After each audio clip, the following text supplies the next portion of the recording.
Blog post बनानी है तो उसके लिए पोस्ट यहाँ पे 4 ऑप्शन है हमारे पास सारी। ऑल पोस्ट, ऐड न्यू यानी नई बनानी है, इसकी कैटेगरीज पोस्टों की बनानी है, और टैग्स नंबर 4 पे। तो ये 4 चीजें हैं, इनको देखते हैं हम लोग। आप लोग यहाँ पे क्लिक कर लें तो फिर भी ये यानी एक तो तमाम पोस्टें हमें शो कर देगा। सिर्फ एक ही पोस्ट है अब तक, हेलो वर्ल्ड के नाम से। ऑथर इसका एडमिन है, कोई और भी हो सकता है, इस चीज पे भी वर्क करेंगे। और कैटेगरीज हैं अनकैटेगराइज्ड है, और एक कमेंट है इसके ऊपर, ये कमेंट है, टैग कोई नहीं है, और डेट ऑफ पब्लिशिंग ये वाली है, और टाइम भी उसने मेंशन किया हुआ है। अच्छा, हम लोग इसको ऐसे करते हैं कि नई क्रिएट करते हैं, तो 2 तरीके हैं, यहां से और ऐड न्यू इधर से कर सकते हैं। 2 तरीकों से किया जा सकता है, लेकिन उससे पहले हम थोड़ा सा एक मजीद वर्क कर लेते हैं। अब आप लोगों को पता है कि हमने इसकी जो हिस्ट्री पढ़ी थी वर्डप्रेस की, तो इसमें उन्होंने बताया था कि ये बेसिकली ब्लॉगिंग वेबसाइट्स बनाने के लिए इसको क्रिएट किया गया था, इस सॉफ्टवेयर को। लेकिन बाद में और बहुत सारी चीजें इसमें ऐड हो गई, तो अब जो है वो हर तरह की वेबसाइट इसमें बनाई जाती है। लेकिन ब्लॉगिंग जो है इसका अहम हिस्सा है।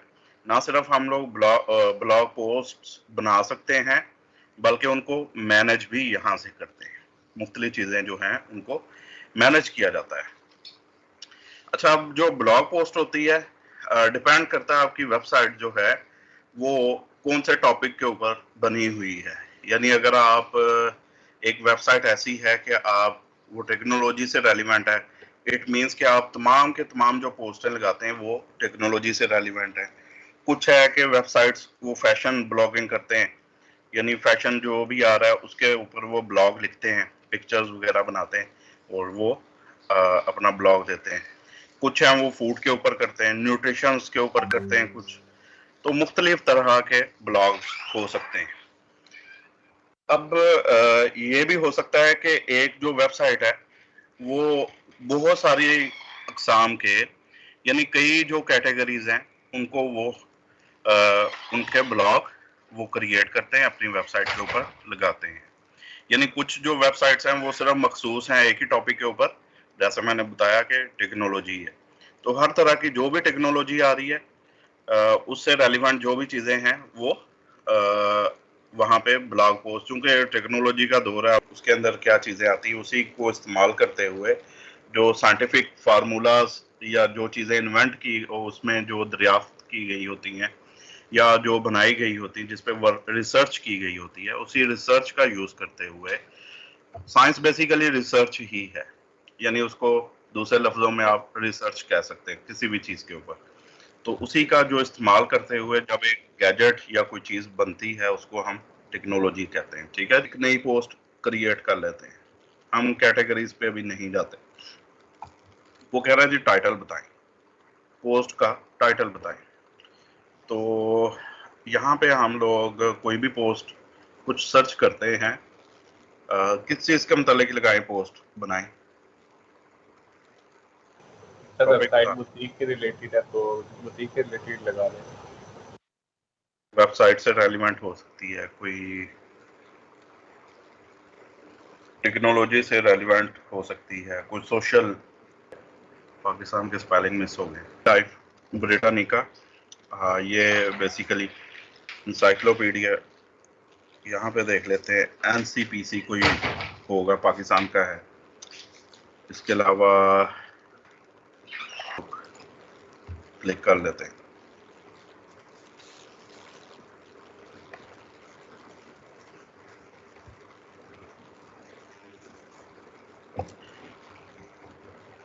ये हो गया जी, ओरिएंटेशन से हम लोग ले लेते हैं इसको।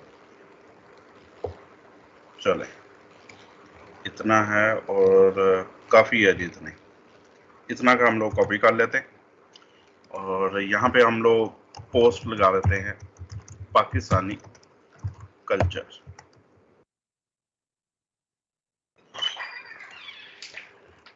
यहाँ पे मैं पेस्ट करवा रहा हूँ। तो आप लोग ये चीज़ें खुद से भी लिख सकते हैं, आपको पता है कैसे लिखनी है, फ़ॉन्ट शॉन्ट चेंज करना है, कैसे करना है, तो ये सारा कुछ आप लोग कर सकते हैं। कोई पिक्चर लगानी है वो लगा सकते हैं। अच्छा, यहाँ पे ये चीज़ें हो गई। अब हमने इसको करवा देना है पब्लिश। 2 दफ़ा पब्लिश को पे क्लिक करना पड़ता है। पब्लिश हो चुकी है पोस्ट। ये जो क्रॉस होता है इसको अगर हटा के देखेंगे तो इससे मुतल्लिक और भी चीज़ें हमारे पास हैं वो जो कि मांग रहा होता है। पोस्ट के अंदर जाएंगे, ब्लॉक के अंदर जाएंगे तो भी कोई ब्लॉक सिलेक्टेड नहीं है। अगर सिलेक्ट करेंगे, जैसे ये इसके ऊपर क्लिक किया तो इसका फ़ॉन्ट साइज डिफ़ॉल्ट है। कस्टम आप लोग कर सकते हैं, ड्रॉप कैप का यूज़ किया जा सकता है, ठीक है।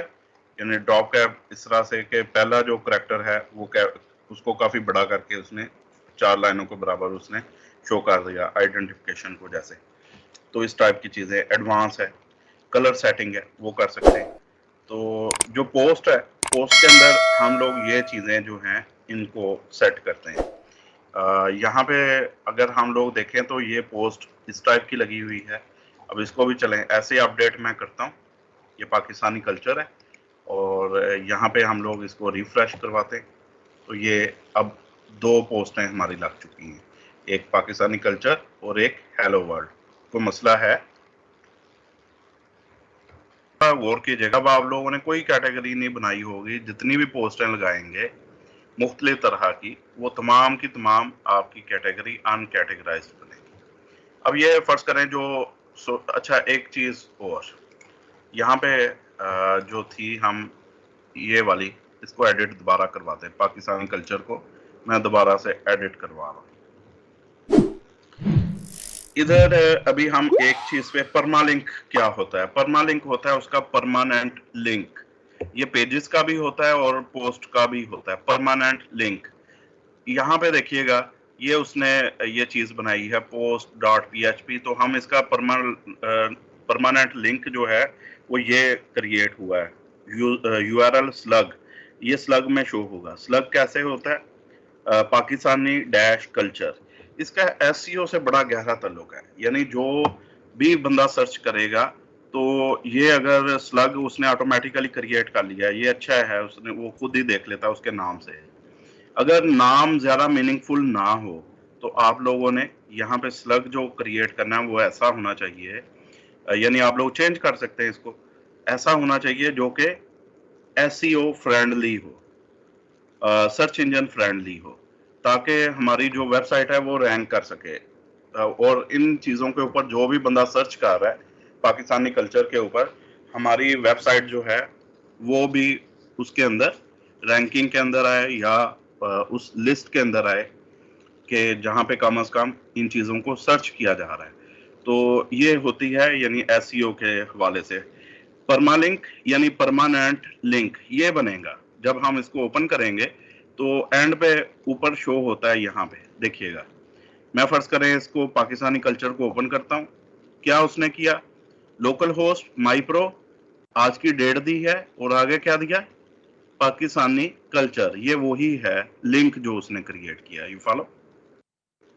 ये इंपॉर्टेंट चीजें हैं समझना। तो ये जो स्लग है मतलब डैशेस के साथ हम लोग उसको, अगर मल्टीपल वर्ड्स हैं तो डैश के साथ उसको कर सकते हैं, अलग कर सकते हैं, सेपरेट। ठीक है, एक चीज हो गई, ये हो गया स्लग। वो जो आप बात कर रहे हैं वो होते हैं टैग्स, उन पे भी बात करते हैं। अभी हमने कैटेगरीज भी बनानी है, इन दोनों पे बाद में हम लोग देखते हैं। ये दोनों चीजें उसमें मौजूद हैं। हमारी जो पोस्ट है यहाँ पे अगर आप लोग देखें तो ये पोस्ट के अंदर all post, add new, categories and tags, तो ये यहाँ पे भी मौजूद है। समझ आ रही है ना बात?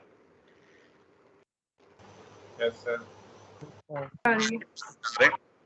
यहाँ पे एक बड़ी अहम चीज है। ओके, बड़ी अहम चीज है विच इज फीचर्ड इमेज। तो पोस्ट से रेलिवेंट फीचर्ड इमेज की बात कर लेते हैं। अगर हम लोग कल्चर की बात करते हैं, यहाँ पे इसको मैं वापस आ रहा हूँ तो इधर से हम कोई इमेज उठा लेते हैं कल्चर से, पाकिस्तानी कल्चर से रेलिवेंट। तो ये जनाब चलें, ये कल्चर है, कल्चरल एक पिक्चर है, ट्रेडिशंस, इसी को हम लोग सेव इमेज एज करवा लेते हैं, एज थंबनेल। अच्छा, ये आ गया जी। अब देखें इसका नाम हम कोई भी यहाँ पे सेव कर लेते हैं। फर्ज करें हम पाकिस्तानी, अब मैं पूरा नाम दे रहा हूँ। ये क्यों दे रहा हूँ इस चीज को भी थोड़ा सा समझिएगा। पिक्चर का चूंकि यूज हो रहा है, हमने पहले भी पिक्चर्स को यूज किया, तो मैं आप लोगों को ये चीजें एसईओ के हवाले से भी बता रहा हूँ। मैंने इसका पूरा नाम क्या रखा है, पाकिस्तानी कल्चर। पिक्चर का पूरा नाम रख दिया है। क्यों रखा है? रीजन ये है कि आपका सर्च इंजन जो होता है वो अल्फाज को तो रीड कर सकता है, अल्फाज को रीड कर लेता है, उनको समझ सकता है,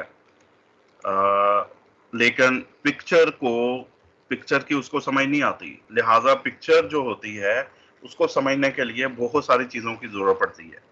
फर्ज करें हम यहाँ पे पोस्ट लगाने जा रहे हैं, ये पोस्ट के अंदर जाते हैं। अभी मैं फीचर्ड इमेज पे ही क्लिक कर रहा हूँ। ये इमेज यहाँ पे भी हो सकता है, कोई भी इमेज आपने अपनी पोस्ट के अंदर लगाया, आपने अपने पेज के अंदर लगाया है, तो इमेज को कभी भी जो आपका सर्च इंजन है वो नहीं देख सकता कि यार ये किस चीज का इमेज है। फॉलो कर रहे हो मेरी बात? जी सर। Yes sir. भी हमने उसकी मदद से भी अपनी जो वेबसाइट होती है उसको रैंकिंग में लाना होता है, तो उसके लिए कुछ बड़ी इंपॉर्टेंट चीजें हैं, वो भी अभी हम लोग डिस्कस करेंगे। अभी हम फीचर्ड इमेज लगाते हैं, इसका देखते हैं कि क्या फायदा होता है। वो कहता है जी सेट फीचर्ड इमेज, यहाँ पे क्लिक करेंगे। पूछ रहा कौन सा है आपका इमेज।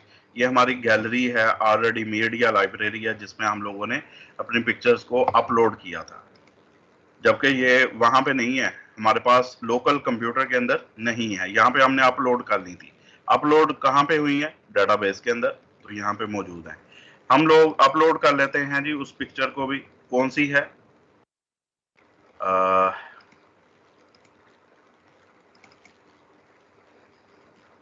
इमेजेस, तो ये पाकिस्तानी कल्चर, मैंने पूरा नाम दिया है, जरा गौर कीजिएगा, इस चीज का इम्पैक्ट आएगा एक्चुअली। तो इधर ही हमने पिक्चर सिलेक्ट कर ली है। अब देखो वो कह रहा है अल्टरनेटिव टेक्स्ट। इस चीज की बड़ी अहमियत है।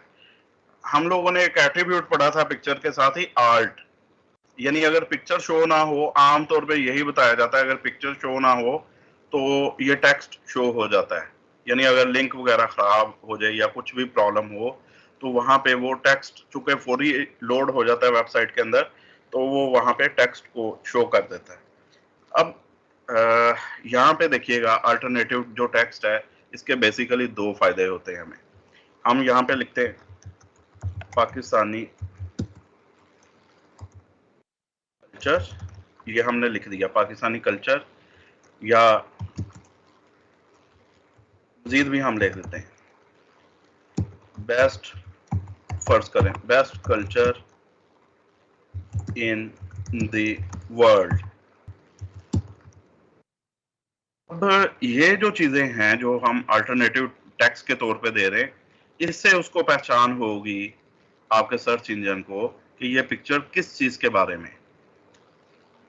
अल्टरनेटिव टेक्स्ट, उसका टाइटल पिक्चर का, ये वही टाइटल उसने ले लिया जो कि जिससे हमने उसको सेव किया है। कैप्शन, कैप्शन अगर देंगे तो वो वेबसाइट के अंदर भी शो होती है। अच्छा, अल्टरनेटिव टेक्स्ट आपने छोटा सा ही देना होता है। चलें, आपने बेस्ट कल्चर वहां पे कर दिया या पाकिस्तानी कल्चर लिख दिया वहां पे, इट्स ओके। तो बाकी जो चीजें हैं इसकी डिस्क्रिप्शन, ये बड़ी इंपॉर्टेंट है। फिर हम ये सारा उठाते हैं, बल्कि यहाँ पे डिस्क्रिप्शन में डाल देते हैं। तो इधर हम लोग पाकिस्तानी कल्चर ही रहने देते हैं इधर, ठीक है, यानी उससे मिलती जुलती चीजें। तो एक तो अल्टरनेटिव टेक्स्ट से उसको पता चलेगा, सर्च इंजन को टाइटल से पता चलेगा, कैप्शन की जरूरत नहीं है, डिस्क्रिप्शन जो दी है उससे पता चलेगा, ओके। और सेट फीचर्ड इमेज, बाकी हमने उसका नाम भी वही रखा, तो उससे भी जो है वो फर्क पड़ेगा। देखें पिक्चर इधर शो नहीं हो रही, ये ना ही हमने यहाँ पे एज ब्लॉक पिक्चर को ऐड किया है अपनी जो पोस्ट है उसके अंदर। हमने कहाँ पे लगाई है उसको, हमने लगाया है फीचर्ड इमेज के तौर पे। इसका फायदा ये होता है, ये थंबनेल का काम करती है। थंबनेल जो होता है वो इस तरह से शो होगा, इसको मैं अपडेट करवाने जा रहा हूँ। तो जैसे ही हम लोग अपना ब्लॉग पेज ओपन करेंगे। अब देखें ऊपर जो है वो बजाय इसके के डायरेक्ट वो चीज शो करता है, उसने ऊपर पिक्चर भी लगा दी है। तो ये पिक्चर जो होती है ये इसका मकसद होता है। समझ आ गई है बात? Yes sir. और ये लगाई जाती, रीजन ये होती है कि कुछ लोग जब कोई भी वेबसाइट देख रहे होते हैं ना, आप लोग खुद को भी जज करें।